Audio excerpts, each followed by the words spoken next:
em 1 Coríntios, capítulo 1, vamos iniciar a nossa aula com uma leitura da palavra de Deus, aqui em 1 Coríntios, capítulo número 1, capítulo 1, vamos ler a partir do versículo 17 até o capítulo 2 e o versículo de número 5. É uma leitura que trata da temática que estaremos discorrendo nesta noite, que é o pregador e a pregação pentecostal. Então esse texto paulino, ele traz a essência da pregação bíblica. Muitas lições podem ser aprendidas desse texto. Diz assim, capítulo 1, do 17 a seguir: porque Cristo enviou-me não para batizar, mas para evangelizar, não em sabedoria de palavras, para que a cruz de Cristo se não faça vã, porque a palavra da cruz é loucura para os que perecem, mas para nós que somos salvos é o poder de Deus. Porque está escrito: destruirei a sabedoria dos sábios e aniquilarei a inteligência dos inteligentes. Onde está o sábio? Onde está o escriba? Onde está o inquiridor deste século? Porventura não tornou Deus louca a sabedoria deste mundo? Visto como na sabedoria de Deus o mundo não conheceu a Deus pela sua própria sabedoria, aprove a Deus salvar os crentes pela loucura da pregação, porque os judeus pedem sinal e os gregos buscam sabedoria, mas nós pregamos a Cristo crucificado, que é escândalo para os judeus e loucura para os gregos, mas para os que são chamados, tanto judeus como gregos, lhes pregamos a Cristo, poder de Deus e sabedoria de Deus, porque a loucura de Deus é mais sábia do que os homens, e a fraqueza de Deus é mais forte do que os homens. Porque vede, irmãos, a vossa vocação, que não são muitos os sábios segundo a carne, nem muitos os poderosos, nem muitos os nobres que são chamados, mas Deus escolheu as coisas loucas deste mundo para confundir as sábias, e Deus escolheu as coisas fracas deste mundo para confundir as fortes, e Deus escolheu as coisas vis deste mundo e as desprezíveis e as que não são, para aniquilar as que são, para que nenhuma carne se glorie perante Ele, mas vós sois dele em Cristo Jesus, o qual para nós foi feito por Deus sabedoria e justiça e santificação e redenção, para que, como está escrito, aquele que se gloria, glorie-se no Senhor. E eu, irmãos, quando fui ter convosco, anunciando-vos o testemunho de Deus, não fui com sublimidade de palavras ou de sabedoria, porque nada me propus saber entre vós, senão a Jesus Cristo e este crucificado. E eu estive convosco em fraqueza, e em temor, e em grande tremor. A minha palavra e a minha pregação não consistiram em palavras persuasivas de sabedoria humana, mas em demonstração de Espírito e de poder, para que a vossa fé não se apoiasse em sabedoria dos homens, mas no poder de Deus. Amém? Poder sentar. Que texto glorioso, expressivo sobre o pregador e a pregação da parte do apóstolo Paulo. A nossa lição está no capítulo 4, a pregação e o pregador pentecostal, na página número 101 em diante. ok? Nós começamos aqui trazendo algo enfático para os irmãos, que nós escrevemos um livro, que é A Pregação e o Pregador Pentecostal, por uma editora grande aqui no Brasil, que é a editora Reflexão. E no capítulo 8, esse outro livro nosso, eu pontuei o seguinte: em busca de uma identidade da pregação pentecostal. E nesse capítulo eu afirmo que no campo do pentecostalismo, do movimento pentecostal, que estamos sempre pontuando para os irmãos, como eu disse no princípio do seminário, do IBPP, Instituto Bíblico Pentecostal para Pregadores e Pregadoras, o nosso contexto é o movimento pentecostal. Poderíamos falar aqui da história da pregação, desde os primórdios, falando sobre a pregação no Antigo Testamento, a pregação no Novo Testamento e a pregação nos primeiros séculos da igreja, século II, século III, depois a pregação na era medieval, a pregação na modernidade e a pregação na pós-modernidade, onde estamos vivendo. Mas o nosso objetivo é tratar da pregação no contexto do movimento pentecostal.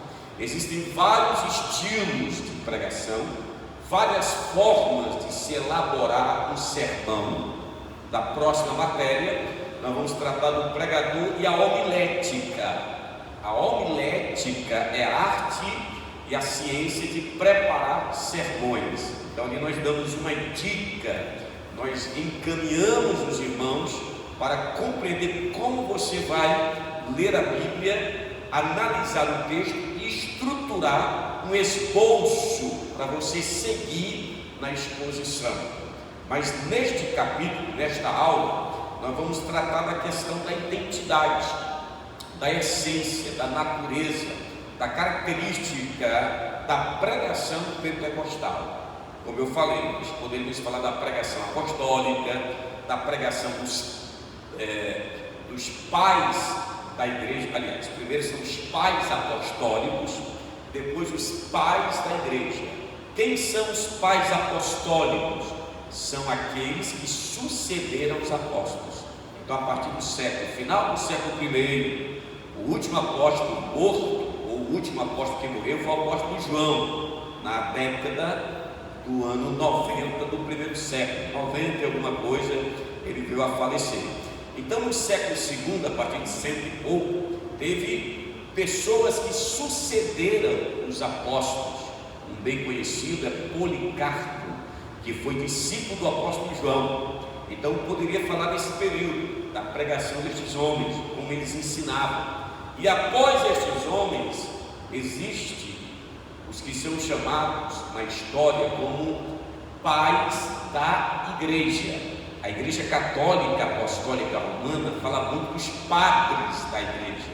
Eles estão referindo a esses cristãos.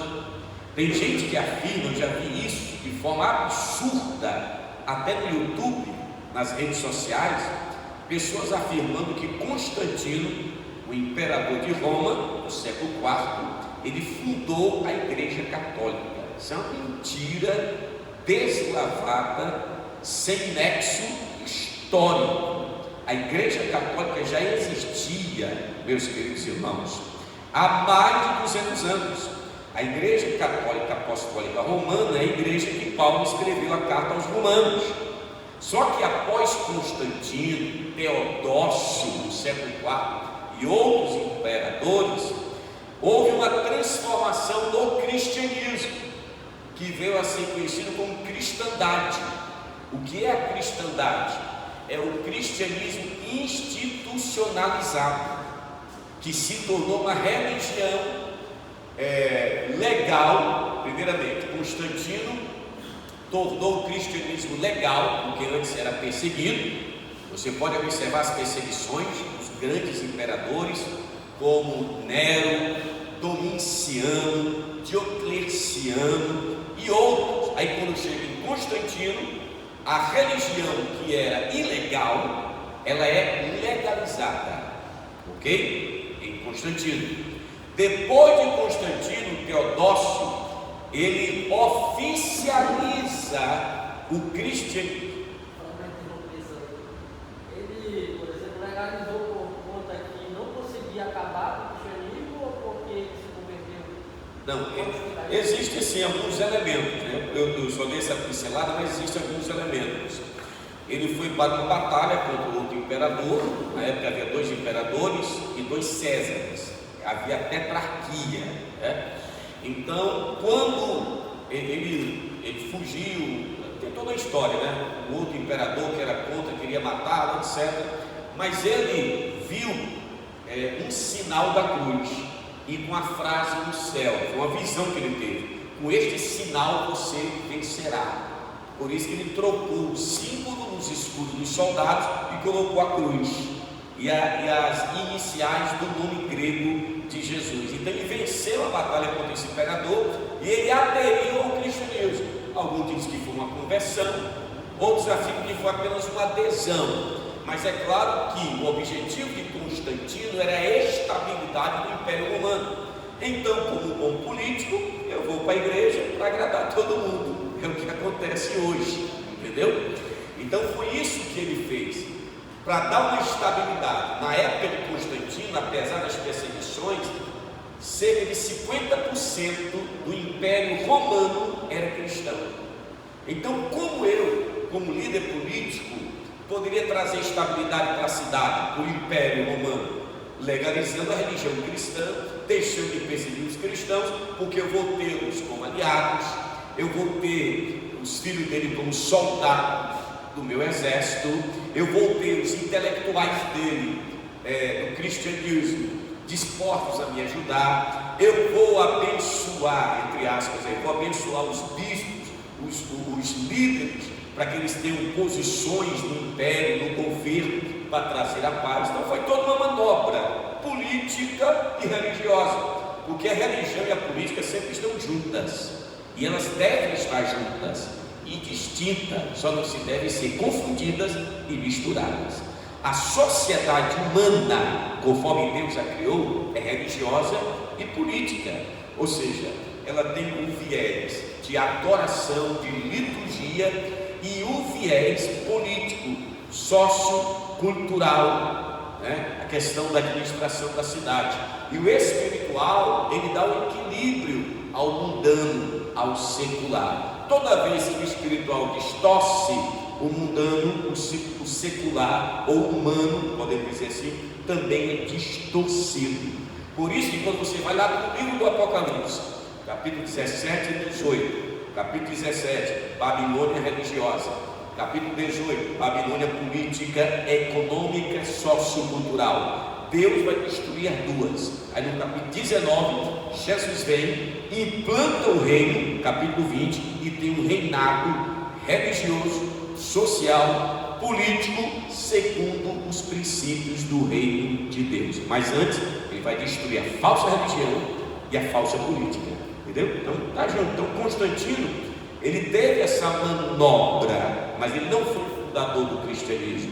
Como imperador, ele tinha uma certa autoridade sobre a igreja, e muita coisa boa veio com a legalização da religião cristã no Império Romano, porque antes era proibida, era uma religião proibida, por isso que era perseguida tanto local, quanto regional e quanto de forma geral. Às vezes era o governador que perseguia, às vezes era o prefeito, né? E às vezes era o imperador. Quando era o imperador era terrível, né? Que a perseguição era forte contra os cristãos. Então, depois de Constantino, o outro imperador, ele oficializou, aí que complicou, oficializou a religião, o cristianismo como uma religião oficial do império. Infelizmente, muitas pessoas foram forçadas a serem cristãs. Aí teve um cristianismo nominal e veio todo o processo que chegou na Era das Trevas. Aí depois veio no século XVI a Reforma Protestante, e após a Reforma outros movimentos, como o movimento do puritanismo, o quietismo, o movimento holiness, santidade, até chegar ao movimento pentecostal, entendeu? Então houve umas renovações da igreja. Mas enfim, a Igreja Católica Apostólica Romana é essa igreja de Roma que Paulo escreveu a carta. Infelizmente, ela se institucionalizou, se politizou e se tornou uma denominação que em muitos aspectos se afasta do princípio bíblico. Aí veio muitas doutrinas ou dogmas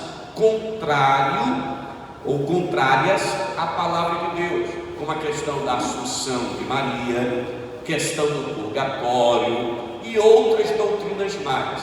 Mas isso acontece também no meu evangelho. Tem muita igreja evangélica que já se está se desviando da Bíblia, com práticas que não tem nada a ver com as Escrituras. Então Deus, ele não tem compromisso com uma denominação, ele tem compromisso com a sua igreja.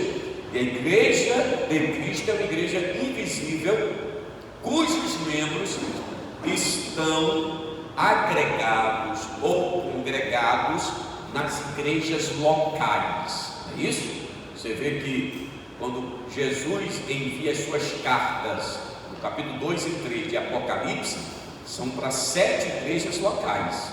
Não é isso? Havia muito mais igrejas do que 7 naquela região da Ásia Menor, atual Turquia de hoje. E havia também no primeiro século, segundo século, terceiro século, 5 igrejas principais.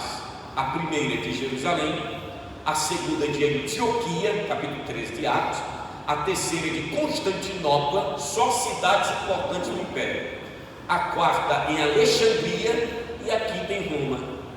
Então Roma, a igreja de Roma cresceu e ela assumiu a liderança das igrejas, normal, entendeu? Por exemplo, qual é a liderança das igrejas assembleianas aqui no Brasil? Quem é que lidera? Não é aqui em Belém do Pará, a primeira igreja pentecostal, aqui que iniciou o pentecostalismo. É aonde? A igreja mãe, a igreja líder, é em São Paulo, onde tem o pastor José Wellington Bezerra da Costa Júnior. Entendeu? Então mudou, vamos dizer, o principado, a liderança. Então havia a igreja de Roma, a igreja de Jerusalém, a igreja de Antioquia, que eram as principais. É só você pesquisar no Google. Tem muito material em espanhol e inglês, mas você também vai encontrar material em português. A Pentarquia, que são as 5 principais igrejas cristãs. Isso é a história da igreja, entendeu? 5 principais histórias. Então, voltando aqui, dentro desse contexto, a gente aprende a pregação dos apóstolos, a pregação nos pais apostólicos e nos padres da igreja. Quem eram os padres da igreja? Tertuliano, Agostinho, que é a igreja católica de Santo Agostinho, Hilário de Poitiers, Gregório de Nissa, Gregório Nazianzo e muitos outros. Ali você tem a base da teologia, a base da doutrina, a base da pregação. Outro ponto que vocês podem pesquisar e estudar: os primeiros credos da igreja, os primeiros concílios. Irmão, a Assembleia de Deus só tem 100 anos, mas a igreja do Senhor já está aí há quase 2000 anos. Tem gente que pensa que a igreja começou com a Assembleia de Deus, aí pensa que só a Assembleia de Deus é correto. Não, tem igreja aí de mais de 1900 anos. Eu vi um missionário, eu até fiquei assim, né? Eu vi um missionário, não vou nem falar aqui o nome do país, tal, que ele falou, mas foi num evento nosso aqui, lá no centro de evento, que ele disse que lá não tinha 200 crentes. Eu digo, não, irmão, a igreja lá já existe, há bom tempo, entendeu? Existem os católicos, existem os evangélicos, existem os protestantes, pode ter 200 pentecostais, aí sim, mas dizer que só tem 200 crentes, não tem. Quase a metade do país é evangélico, quase a metade. É muita gente, por exemplo, eu conheço gente que vai para a Europa, para a Suíça, para outros países, que eu já fui também, e diz o seguinte: lá tem bem pouquinho crente, mas tem pouquinho crente brasileiro, bem pouquinho crente pentecostal brasileiro, mas lá tem a Assembleia de Deus, na Itália tem a Assembleia de Deus italiana, tem a Assembleia de Deus em Portugal, tem a Assembleia de Deus em vários outros países. Então eu não entendo esses missionários, os caras não conhecem nem o país, ou países que lhe vão servir. Irmão, a igreja está aí há quase 2000 anos. Claro que existem os problemas, existem denominações que estão em declínio, existem, e por aí vai, você está entendendo? Mas a igreja tem uma história. Quando eu falo sobre a pregação aqui, meus queridos irmãos, eu não exponho aqui um vácuo. Eu não cheguei assim, vou pensar o que é pregação. Não, vou estudar a Bíblia, que é a nossa base, estudo a história da igreja, vejo a forma que a pregação era feita. Não existia nas épocas passadas essa estrutura que temos hoje, como as regras da homilética, que nós veremos na próxima lição.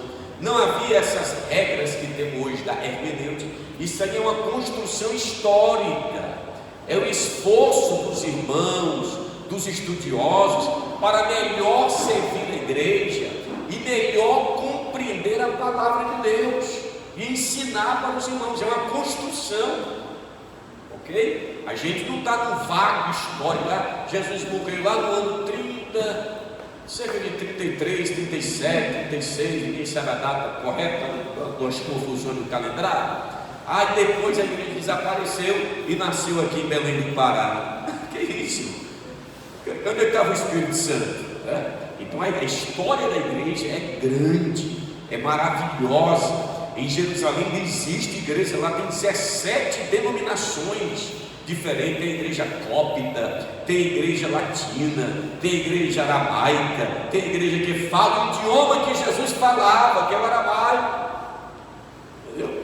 A minha filha está com a Bíblia aí, que é a Bíblia aramaica, baseada nos textos aramaicos, nos textos cópitas, e por aí vai. O nosso texto é baseado no grego, a igreja que preservou lá no grego, através da revolução do humanismo e da reforma protestante, que eles retornaram às fontes. Quais as fontes? Porque a Bíblia só tinha em latim, né? Que era conhecido pelos estudiosos. Então houve um retorno para se entender o hebraico. O Antigo Testamento foi escrito em hebraico, e se entender o grego. Como a igreja cresceu na cultura grega, então a maioria, ou seja, uma boa parte dos manuscritos foram escritos em grego. Possivelmente o Evangelho de Mateus primeiramente foi escrito em aramaico ou hebraico, e depois houve as cópias em grego. Por isso que o texto original hoje é grego. Então se traduz aqui o português direto do grego, o inglês direto do grego do Novo Testamento e do hebraico do Antigo Testamento. Então nós temos uma história que é maravilhosa, que é vasta, e você pode ampliar o teu conhecimento a respeito da pregação, como estes homens e mulheres pregaram. Então havia estilo de pregação que eram as homilias, chamadas homilias, em que as pessoas liam um versículo, explicavam, liam outro versículo, explicavam, liam outro versículo, explicavam. Hoje existe uma estrutura em que você tem que fazer uma introdução, tem que fazer uma transição, tem que fazer o primeiro tópico, e depois uma transição para o segundo tópico, e depois um terceiro tópico, e depois uma conclusão, e depois fazer uma ilustração. É uma estrutura que é interessante, particularmente eu acho interessante para a gente estudar, para a gente melhorar, mas eu particularmente não me emprego em uma estrutura científica, em uma estrutura homilética. Eu posso pregar uma mensagem apenas com um ponto, eu posso pregar uma mensagem com 10 pontos, mas existe na ciência da pregação, na academia, nas faculdades, que você tem que fazer 3 pontos, tem que fazer uma introdução. É por isso que eu afirmo a questão da pregação pentecostal. Ela tem a liberdade. Você pode começar a pregação lendo um versículo, explicando esse versículo, ou lendo 3 versículos, explicando esses versículos. Você pode pregar sobre a vida de um dos personagens bíblicos, pregação biográfica. Você pode falar sobre a história de Israel, uma pregação histórica. você pode falar sobre escatologia, né? Você pode usar o livro do Apocalipse, o livro de Ezequiel, o livro de Daniel. Então, é variado, vamos dizer assim, os tipos de pregações. Então, a gente não pode ficar preso numa única estrutura. Você vai procurar aquela que é mais viável para você, dentro da sua personalidade, da sua estrutura, do seu conhecimento. O importante, dentro do contexto que eu estou falando da pregação pentecostal, é você pregar a palavra de Deus na unção do Espírito Santo. Isso que é importante, ok? Então nós temos toda uma estrutura. Então eu vou pontuar aqui para a gente concluir essa. Aproveitou, já fez essa introdução, cada pergunta do nosso querido irmão Ney. Eu acredito que é de valia para os irmãos compreenderem, a questão da história da igreja, o contexto da pregação. Isso é fabuloso. Você estudar a história da igreja, estude a história da igreja. Tem gente que mal sabe a história da igreja que ele congrega, ou mal sabe a história da igreja no estado, na cidade, no estado, no Brasil. Agora imagine a história mundial da igreja, é algo que você vai ficar maravilhado. Então, eu faço uma introdução nesse capítulo que eu falei para vocês, no meu outro livro, que muita coisa que vemos por aí e que supostamente caracterizam a pregação pentecostal, página 101 aí, os irmãos chegaram depois, página 101 do livro, que caracterizam a pregação pentecostal, não passa de estilos de certos pregadores que se dizem pentecostais. Então a pregação, queridos irmãos, não pode ser definida pelo estilo do pregador. Por exemplo, tem uns pregadores coisas como pulos, gesticulações, tem uns que até é ruiva, né? Tem uns que até fazem uns barulhos no microfone. Entendeu? Parece que é para chamar a atenção, ninguém sabe que mistério é esse. Obrigado. Ou é falta mesmo de educar a questão da dicção. Então tudo isso você vai aprender na técnica, na homilética, Então quando eu comecei a pregar, minha primeira pregação, as primeiras pregações, eu gravei em fita cassete. Tem gente aqui que nem sabe o que é fita cassete, Gravei em fita cassete, eu ia ouvir. Meu irmão, nem eu me suportava ouvir de tanto cacoete que eu falava, entendeu? É como assim, eu estou pregando aqui, Jesus está aqui, né? Porque Jesus, né? Porque Jesus não sei o que, né? Porque, né, irmão? É um né terrível. Tem uns que trocam o né pelo aleluia. Irmão, não sei o que, você quer, aleluia. Irmão, não sei o que, aleluia. Irmão, não sei o que, aleluia. Tem uns que trocam o aleluia e o né pelo xarabacai, pela língua estranha. Irmão, não sei o que, aleluia. Aí o povo mais se arrepia, ou não entende nada. Aí ainda faz assim, irmão, você não está entendendo porque é mistério. Eu não estou entendendo que nem você entende o que está falando, rapaz. É vício de linguagem.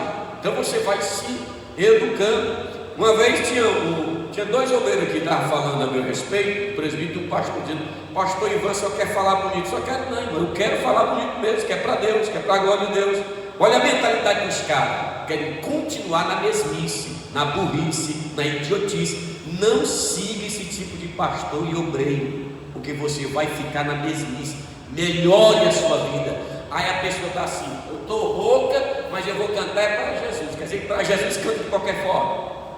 Eu não sei aqui falar, mas eu vou falar para Jesus. Quer dizer que para Jesus de qualquer jeito. Você não se esforça. Você se esforça no trabalho, se esforça na tua família, se esforça. Para Jesus é bagunçar. Para Jesus é de qualquer jeito. Para Jesus tem que continuar o serviço de linguagem. É a mente da pessoa que está estreita. Você tem que ampliar a tua mente, ter a mente do Espírito. Veja a linguagem de Paulo. Olha o que é que Pedro falou de Paulo. Lá na segunda carta, Pedro disse: rapaz, Paulo fala difícil demais. Para que essas cartas de Paulo? Isso só traz prejuízo da igreja. O que Pedro falou? Pedro louvou a Deus pela sabedoria que Paulo recebeu do Senhor. Aí ele diz o seguinte: que os incautos e ignorantes distorcem. Os indoutos, que não são doutos na lei do Senhor. Então, se você está aqui no seminário, é para aprender. Se você está aqui, é porque a sua mente quer crescer. A sua mentalidade não é fixa, é uma mentalidade dinâmica. É o que eu falo no livro que eu estou terminando de escrever, que é o mindset pentecostal, a mentalidade de um obreiro, de uma obreira, de um homem e uma mulher de Deus na visão pentecostal. Ele tem uma mente dinâmica, uma mentalidade dinâmica de crescimento. Tem gente que está há 30 anos na igreja como obreiro, é a mesmice. É a mesma mensagem. Eu já contei aqui a história para vocês de um vice meu que só pregava uma mensagem: o cego de Jericó. O cego de Jericó. Eu saía para viajar e os irmãos já diziam: pastor, o senhor viajou e na sua ausência ele pregou de novo a mensagem: o cego de Jericó. O irmão queria ser especialista na mensagem do cego de Jericó. A Bíblia é uma fonte inesgotável. E eu até falei aqui, só para resumir, eu dei um sermonário meu com 600 e tantas páginas, várias mensagens para lhe pregar. E no outro dia, quando eu viajei, os irmãos disseram que pregou o cego de Jericó de novo. Eu digo: mas que coisa é essa? Aí depois, quando eu cheguei de viagem, ele chegou para mim e disse: pastor, eu vi o seu sermonário, o senhor não tem nenhuma mensagem sobre o cego de Jericó, não? Eu digo: minha Nossa Senhora, não é possível. O homem queria fazer uma tese, um pós-doutorado só no cego de Jericó. Tem várias mensagens na Bíblia.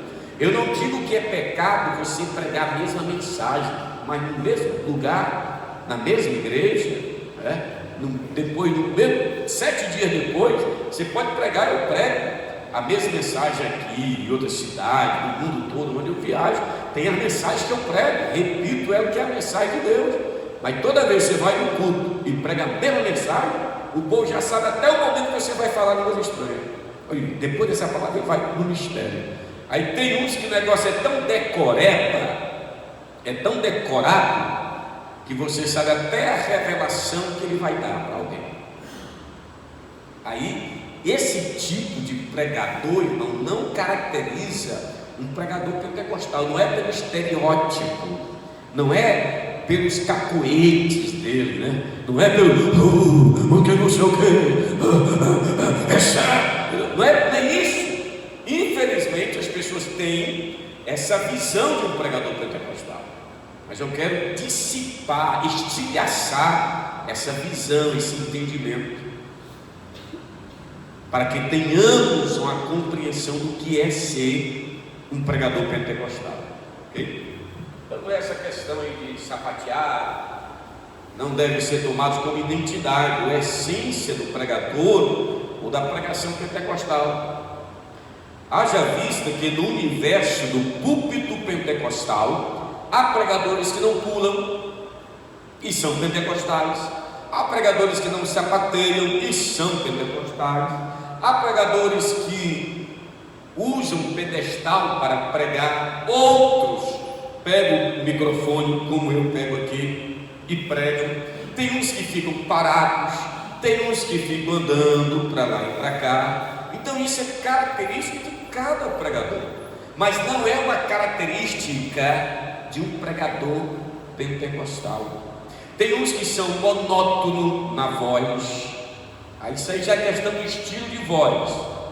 Você tem que ter uma diversidade na sua voz, conforme o assunto que você está falando. Tem momentos que você tem que dar ênfase, tem momentos que você tem que falar com pausa, tem momentos que você acelera, tem momentos que você fala com tristeza ou com uma voz mais triste, pontuando um certo detalhe. Tem um que você já faz com entusiasmo, com alegria. Então isso são características de cada um e na pregação, ok? E também não significa que um é mais pentecostal do que o outro. Se o camarada prega apenas parado e outro andando, você não pode dizer que aquele é mais pentecostal, é mais cheio do Espírito que o outro.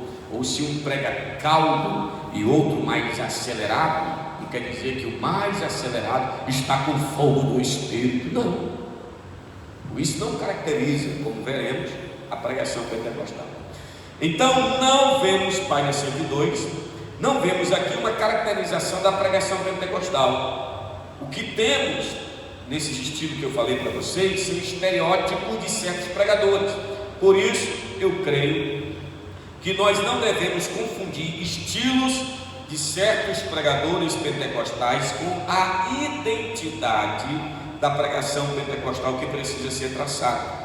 Os pregadores pentecostais não devem se preocupar tanto com o estilo ou imitar o seu pregador favorito. Em vez disso, os pregadores pentecostais devem devem testar seu chamado, perguntando a si mesmos se há alguma evidência da unção do Espírito em sua pregação. Aí já vai começar a fazer um rastreio, um norte do que é a pregação pentecostal. Ela é dominada pela unção do Espírito. Deus equipa os santos, homens e mulheres, para o ministério, e Ele prepara e capacita o pregador para uma vocação dentro de sua igreja. A unção resulta em uma consciência de Jesus e de sua santidade. Isso engloba a unção. A unção é algo misterioso, é algo grandioso, é algo profundo. Não podemos definir a unção de forma restrita. A unção é algo amplo. Isso vai depender do texto bíblico. Vou dar alguns exemplos aqui. Se eu perguntar, pastor, o que é unção? Se você me perguntar, pastor, o que é unção? Ou se eu lhe perguntar, o que é unção? Ou se fizermos uma pesquisa, o que é unção? Quais seriam as respostas? Ou qual é a resposta que vem à sua mente? O que é unção? O que primeiramente vem à tua mente? Capacitação. Alguém mais? Autoridade. Duas respostas corretas dentro do contexto bíblico. A unção é isso, capacitação do Espírito. Eu chamo de fator pneumático na pregação, que é o Espírito, Espírito, irmão, pneumático, capacitação do Espírito. A unção é uma capacitação do Espírito para o quê? Para pregar. Para o quê? Para curar. Para o quê? Para libertar. Isso está onde? Lucas, capítulo 4, vamos ler? Verso 18. Essas duas colocações foram certeiras. E eu vou mostrar para vocês aí. Alguém pensa em mais outra resposta aí, meus irmãos. O que é unção? Primeiro, capacitação, vamos ver? Depois, autoridade. Lucas, o quê? 4:18.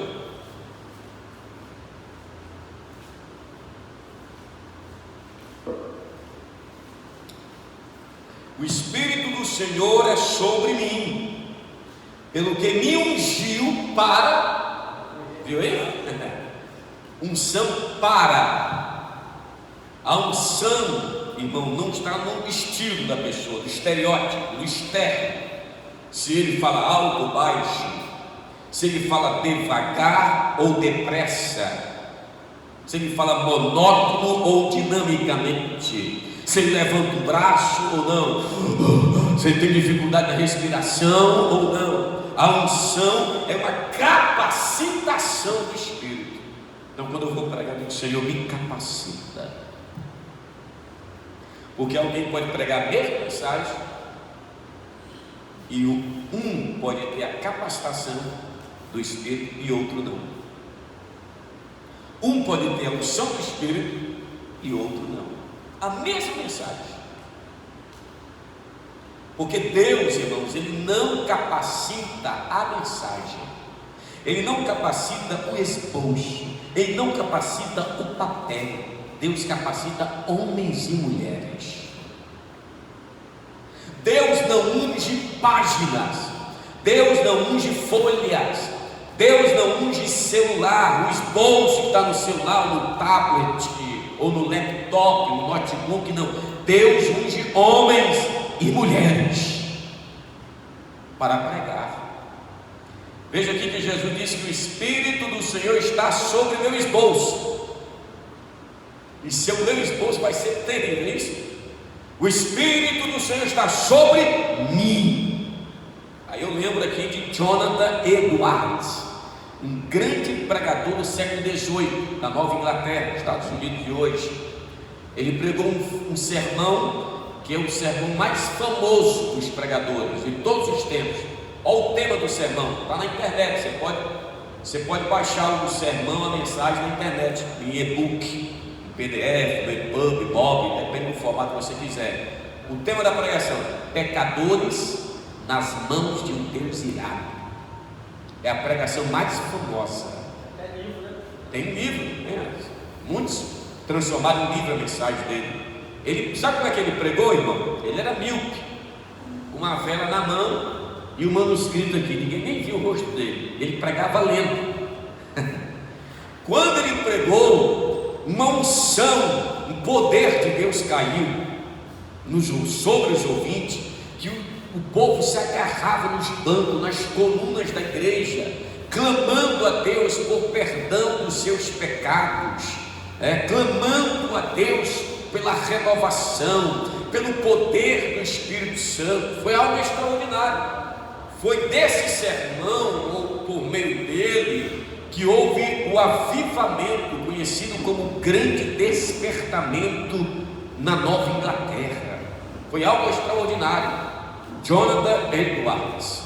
Então você vê, anos depois ou posteriormente, um jovem pegou o sermão de Jonathan Edwards e decorou ele. Ele disse: eu vou pregar, vai ser terrível. Ele leu a história, se emocionou, porque é algo terrível, é maravilhoso. Já pensou você pregar um pouco, gritando, confessando os pecados, recebendo libertação, cura, renovação, algo extraordinário. E esse irmão, ele pregou, esse jovem, ele pregou o sermão. O povo caiu, mas foi no sono, não foi de poder, não foi de arrependimento, não foi de cura, de libertação, como na época de Jonathan Edwards. É porque houve uma diferença, irmãos. E o pregador, o jovem pregador, não percebeu a unção, a capacitação. Diz-se que Jonathan Edwards passou 3 dias e 3 noites em oração e jejum antes de pregar a mensagem. Há uma diferença. Então você vê aqui em Lucas: capacitação para o Espírito do Senhor é sobre mim, pois que me ungiu. Notem, 2 elementos aqui, 2 termos. O Espírito está sobre mim. Não, o Espírito está conosco, sim ou não? O Espírito está com todo crente. Nós falamos em teologia, o Espírito habitante. Jesus disse: o Espírito está convosco e estará em vós. O Espírito está dentro de nós, está sobre nós e está conosco. Está em nós, conosco e sobre nós. Os 3 elementos da ação do Espírito Santo, entendeu? Paulo vai dizer em 1 Coríntios capítulo 6, verso 20: não sabeis que o vosso corpo é santuário do Espírito? Então o Espírito está no teu corpo. Tem pregador que diz que o Espírito habita no nosso espírito. Não, habita na tua vida total, corpo, alma e espírito, ok? Então o Espírito está sobre ti, mas há uma diferença. O Espírito está contigo, está sobre ti, habita em você, mas tem um elemento que você tem que buscar: ser ungido pelo Espírito, ser capacitado pelo Espírito. O Espírito está sobre mim. Então, primeiro ponto: porque o Espírito está sobre mim, pois que me ungiu. Aí vem a unção. A unção é o que? Capacitação para evangelizar os pobres, para curar os quebrantados do coração, para pregar a liberdade aos cativos, para restaurar a vista aos cegos, para pôr em liberdade os oprimidos, para anunciar o ano aceitável do Senhor. A minha oração a Deus é que Ele unja os nossos pregadores, para que isto aqui esteja em evidência. Jesus é o padrão, nós chamamos de protótipo, o primeiro tipo do pregador da pregação. Jesus é o paradigma. Jesus, o ministério e a vida de Jesus é programático, é o programa da igreja para a pregação. Então Jesus é o padrão. Agora veja agora em Mateus, capítulo 7, último versículo. Unção é o que? Primeiro? Segundo, qual foi citado aqui? Vamos ver. Será que Jesus tinha autoridade? Será que Jesus pregava sem autoridade? Vamos ver o que é. Essa é unção. Unção é autoridade.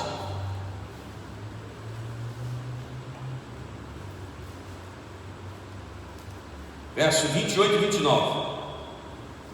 Vocês vão ver aí no precedente que Jesus estava assentado, ensinando no monte. Ele não estava pregando, ele estava ensinando aqui.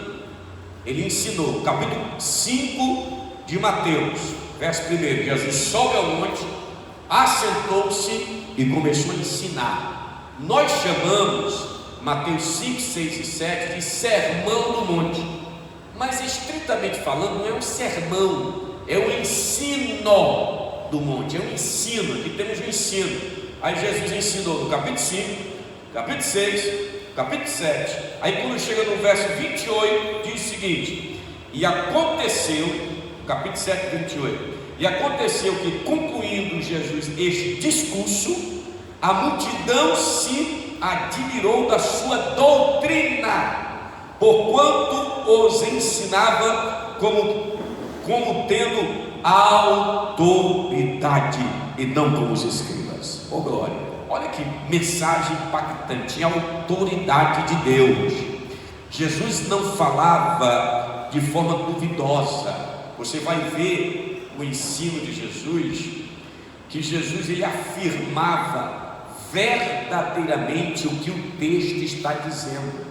Como é que você prega com autoridade? Quando você prega o que o texto diz, quando você prega o que a Bíblia diz. Porque tem pregador que lê o versículo, mas não prega o que o versículo diz. Ele fica pregando coisa da mente dele, ele fica pregando coisa da Globo News, ele fica contando história da vida dele. Pregar com autoridade não é pregar sobre você. Pregar com autoridade é pregar com a palavra de Deus, é você expor a palavra do Senhor, não é você contar testemunho ou testemunho. Jesus não chamou ninguém para contar testemunho. Você pode até falar o teu testemunho e tudo como uma ilustração. Jesus te chamou para ser uma testemunha, é diferente de dar testemunho.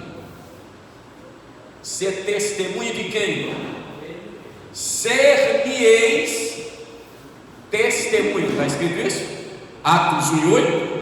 Ser-me-eis testemunhas. Então você vai ser uma testemunha de quem? Então a palavra testemunha quer dizer alguém que ouve, conhece e fala. Esses 3 pontos: ouve, conhece e fala. Testemunha é isso. Sim.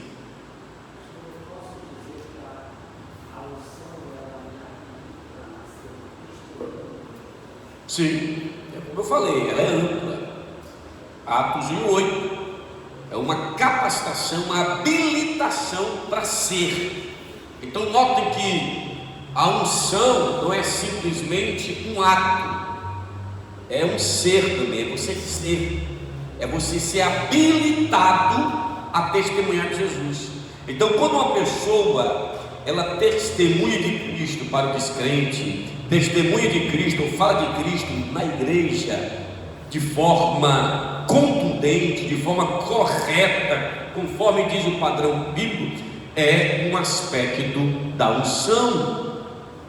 Quando você fala a doutrina de forma correta, é a unção. Esse é o elemento que está em 1 João capítulo 2, verso 20 e verso 27. João diz: vós tendes a unção do Santo e sabeis todas as coisas, e não precisais de que ninguém vos ensine. O que é que João estava pretendendo dizer? Porque havia os falsos pregadores que diziam que Jesus não veio em carne, que é impossível Deus assumir um corpo, porque o corpo é mau, a matéria é má. Mas João diz: os cristãos sabem que Jesus veio em carne, porque eles têm a unção, que é o Espírito Santo, que os ensina a compreender o mistério da encarnação do Verbo, porque o Verbo se fez carne. Ali havia duas heresias iniciais, que é o gnosticismo e o docetismo. Os docetas são aqueles que afirmam que a matéria é má e que o corpo de Jesus era um corpo aparentemente material, era um corpo fantasmagórico. Por isso que hoje você vê resquícios com uma linguagem moderna que nega a materialidade, a literalidade e a corporidade da ressurreição de Jesus. Jesus, ele ressuscitou literal e corporalmente. Ele mesmo disse para Tomé: toca aqui para ver se o Espírito tem carne. Então Jesus estava com o corpo incorruptível, o corpo da glorificação, e Tomé disse: aqui é real mesmo. Ele tocou, e quando ele tocou, qual foi a reação de Tomé? Deus meu e Senhor meu. Foi a maior confissão de um discípulo de Jesus. Houve várias confissões, mas essa de Tomé, vindo de alguém como Tomé, é uma das maiores. É como se João colocasse o testemunho de Tomé como o ápice do seu argumento. Qual é o argumento de João? Ele escreveu o que ele escreveu para mostrar que Jesus é quem ele diz ser, o Filho de Deus, o Verbo, o Deus entre nós.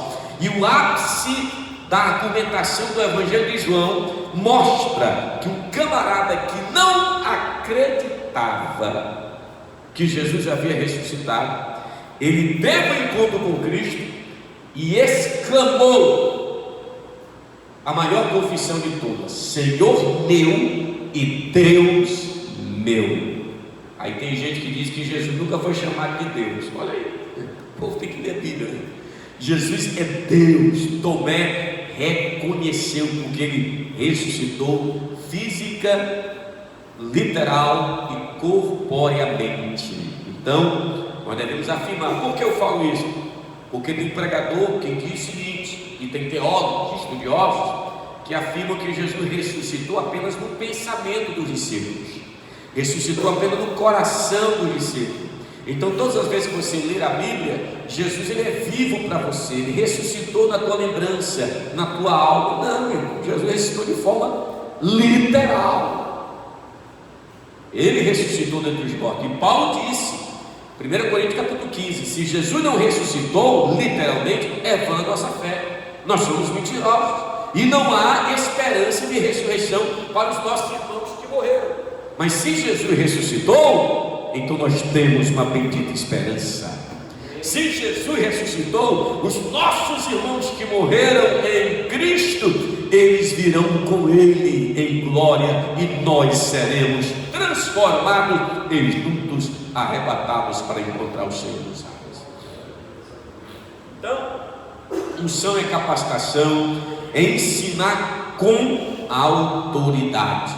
Esse ensino aqui com autoridade, alguns estudiosos alguns intérpretes da Bíblia chegam a afirmar esse contraste entre o ensino de Jesus e o ensino dos escribas. Quem eram os escribas? Os pregadores da época, os professores, os doutores da lei, os teólogos. E normalmente faz o contraste que os escribas sempre citavam outros para afirmar a sua palavra. Por exemplo, eu vou pregar aqui: assim falou João Calvino, grande teólogo de Genebra, assim falou Lutero, porque William Seymour na Rua Azusa falou assim, porque Charles Parham lá de Houston, no início do movimento pentecostal, ele ensinou assim. Aí falando de teólogos atuais, porque Robert Menzies falou assim, porque teólogo falou assim. Ou seja, minha pregação é só de citação, não tem autoridade. Então os escribas pregavam assim. Gamaliel, ele ensinou assim. O rabino Hillel, o rabino Shammah falou assim. Jesus nunca pregou assim. Jesus diz: a palavra diz assim, Deus diz assim, os profetas falaram assim, a Bíblia diz assim. O que é que caracterizou o maior evangelista do século XX, Billy Graham? É a expressão dele: assim diz a Bíblia, assim diz a Bíblia, assim diz a Bíblia, assim diz a Bíblia. A Bíblia diz que Jesus é o Salvador, a Bíblia diz que Jesus é o Senhor, a Bíblia diz que Jesus ressuscitou, a Bíblia diz que Jesus é o único caminho. Aí vem os religiosos de hoje: não, existem vários caminhos, porque Deus é amor. Se você é budista, você também vai para o céu. Ai, fica aquela frescura, né? Aquela linguagem assim sorridente de coach e tal, iludindo as pessoas. Mas a autoridade vem da onde? Da Bíblia. A Bíblia diz que Jesus é o único caminho que leva a Deus. Oi? João 5:39. Examinai as Escrituras, porque cuidais ter nelas a vida eterna, disse Jesus. São elas que de mim testificam. Oh, glória a Deus. Então, essa autoridade, esta unção, vem da palavra, vem da obra do Espírito Santo. E você vai ver, nós vamos ver aqui, deixa eu ver aqui. Nós vamos ver aqui, rapaz, já é 8:34. Nós vamos ver aqui que a unção, ela opera não apenas na vida de quem fala, mas na vida de quem ouve. Então não adianta só o pregador se preparar para pregar. Os ouvintes têm que se preparar para ouvir. Tem gente que quer que o pregador se prepare, mas ele não se prepara para ouvir, ele se distrai. Você vê isso na igreja, a gente que prega, a gente que está no púlpito, tem uma visão ampla. Você vê, tem gente que fica distraído no celular, conversando com o outro, entendeu? Se distrai, olha para um lado, fica até, tem uns que até dormem. Você tem uma visão, você está no púlpito ministrando, você faz uma leitura. Eu estou aqui ministrando, mas eu estou fazendo uma leitura de todos os irmãos. Eu faço uma leitura professoral, para ver quem está absorvendo o entendimento, quem está entendendo o que eu estou falando, exatamente pelas reações da face. Você sabe quando você está pregando, alguém está ali com contra. Existe toda uma linguagem na afeição das pessoas, entendeu? Então a unção, irmãos, nós precisamos orar para que haja unção para capacitar o povo a entender também a palavra. É o que está em 1 João capítulo 2, verso 20 e verso 27. Vocês entendem, porque vocês têm a unção. E o que é unção? A unção não é só para capacitação, não é só para habilitar-nos a sermos testemunhas, não é só ensinar com autoridade, não é diretivo, direto das Escrituras Sagradas. Isso aqui é importante, essa questão da autoridade. A autoridade do nome de Jesus é a palavra. Eu sempre digo: Deus não tem compromisso com a palavra de Ivan Teixeira. Deus tem compromisso com a palavra dele que Ivan Teixeira prega. Então Deus não vai honrar a minha palavra, Deus vai honrar a palavra dele. Não é a minha palavra que não cai por terra, é a palavra de Deus que não vai cair por terra e não voltará vazia. Não é a minha palavra. Ah, pastor, as palavras têm poder? Só de Deus. Só de Deus tem poder. Só a palavra de Deus é dinâmica. Só a palavra de Deus vivifica. Só a palavra de Deus é vida. Jesus disse: a carne João 6,63: a carne para nada aproveita, as palavras que eu vos tenho dito são espírito e vida. Em outras palavras, o Espírito opera pela palavra falada de Jesus e vivifica os ouvintes. A minha palavra tem poder. Eu posso chegar aqui, olha, eu determino a tua vitória, eu determino que tu vai ser curado. Não vai. Mas se Jesus chegar aqui e dizer tu vai ser curado, aí ele vai. Eu poderia muito bem chegar no túmulo de Lázaro e dizer: Lázaro, vem para fora. Nem ouvia. Ou dizer que eu estava doido. Mas quando chega Jesus e diz: Lázaro, vem para fora, ele não apenas ouve, mas ressuscita e sai andando. Oh, Jesus glorioso. Você está entendendo como é que é Jesus? É poder na palavra. Você vê o caso de Ezequiel. Deus chega para ele e diz assim: Ezequiel, poderão reviver estes ossos? Ezequiel 37. Se fosse alguns pregadores de hoje, Senhor, com certeza a gente vai fazer uma campanha do óleo ungido. Eu vou ungir todos esses ossos. Nós vamos fazer aqui da água benta e nós vamos colocar água nesses ossos e vai ter milagre, Senhor. Não é não? Foi o que Ezequiel disse, irmão. Senhor, tu sabes. Ô irmão, pregador pentecostal, ele depende da ação de Deus. Mas tem gente que tem uns pregadores pentecostais aí que quer provocar o milagre. Você já ouviu isso? Provocar o milagre. Como é que é isso aí? Você sabe o que é esse mistério? Que segredo é? Eu vou provocar. Igreja, você tem que provocar o milagre. Eu já vi pregador dizendo que você tem que engravidar da bênção, ficar grávido, espiritualmente falando. Está repreendido esse demônio de ficar grávido. Isso é coisa para a mulher. Você tem que ficar grávido. Às vezes eu vi um pregador dizendo: olha, se você quer um carro, você tem que ficar grávido. Se você quer uma BMW, você tem que ficar grávido no seu pensamento, conceber a BMW. Não fique grávido de um Fusca não, e não sei o que, falando essas besteiras. O que foi que Deus disse para Ezequiel? Ezequiel, poderão reviver estes ossos? Qual foi a resposta do profeta, irmão? Senhor, tu o sabes. Aí o que é que Deus diz para Ezequiel? Ezequiel profetiza sobre estes ossos. 2 pontos. Qual é a profecia? Ezequiel não diz: eu determino que estes ossos recebam vida, eu determino a tua bênção, ossos secos. Foi o que ele disse? Quem lembra da expressão? Ossos secos, ouvi a palavra do profeta. Não? Ouvi o quê? A palavra do Senhor. Aí tem vida, aí tem vitória, aí tem cura, aí tem libertação, aí tem poder, aí tem milagre, irmãos. Mas a minha palavra não. Ezequiel não disse: ouve a minha palavra e tu vai ver o milagre. Não. Ouça a palavra do Senhor, irmão. Quando ele diz osso seco, irmão, agora veja, olha o inusitado. Osso seco, ouve alguma coisa?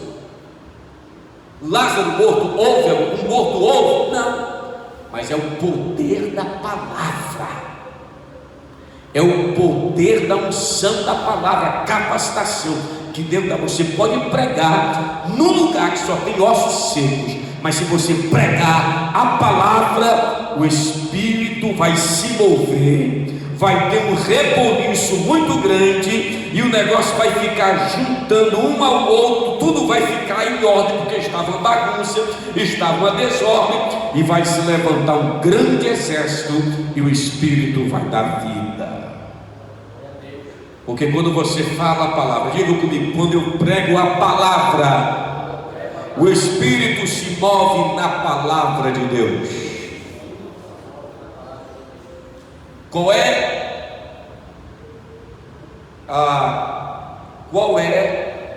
a primeira ação do Espírito? Vou colocar assim: qual é a primeira referência?